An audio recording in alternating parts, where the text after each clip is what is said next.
এসেছেন। নবী করিম সাল্লাল্লাহু আলাইহি ওয়াসাল্লামকে আমার আল্লাহ যখন জান্নাতের নাজ নিয়ামতগুলো দেখাইলেন, জিবরাইল আলাইহিস সালাম বলেন, ইয়া রাসূলুল্লাহ, নবী গো, ও মায়ার নবীজি, আপনি কি হুরুল আইন দেখার জন্য আল্লাহর কাছে প্রার্থনা করেছেননি? ইয়া রাসূলুল্লাহ,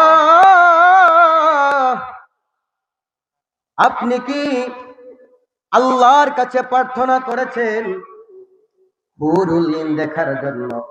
নবী বললেন, নাম, হ্যাঁ, আমি প্রার্থনা করেছি। জিবরাইল আলাইহিস সালাম বলেন, ইয়া রাসূলুল্লাহ, নবীজি, তাহলে যান, ওই জান্নাতের হুরদেরকে গিয়ে সালাম প্রদান করে আসেন। তারা জান্নাতের বিশাল পাথরের বাম পাশে বসা আছে। যান, তাদের কাছে গিয়ে সালাম প্রদান করে আসেন। নবী করিম সাল্লাল্লাহু আলাইহি ওয়াসাল্লাম বলেন, ফাতাইতুহুন্না, আমি তাদের কাছে গেলাম, ফাসাল্লামতু আলাইহিন্না, ওই জান্নাতের হুরদেরকে আমি সালাম দিলাম। ফারাদাদনা আলাইহিস সালাম, জান্নাতের হুরেরা আমার সালামের জবাব দিল। তারা আমার সালামের জবাব দিল। আমি জিজ্ঞেস করলাম, ফাকুলতু, জিজ্ঞেস করলাম, মান আনতান্না, তোমরা কারা? তোমরা কারা যারা এখানের মধ্যে বসে আছো?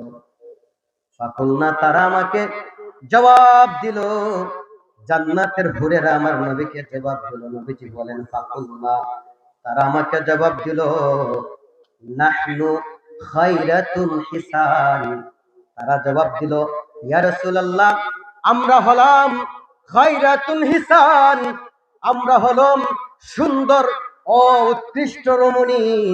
ইয়া রাসূলুল্লাহ, নবী গো, আমাদের কার জন্য সৃষ্টি করা হয়েছে জানেননি? আমরা সুন্দরী, আমরা উৎকৃষ্ট রমণী, কার জন্য আমাদেরকে সৃষ্টি করা হয়েছে জানেন?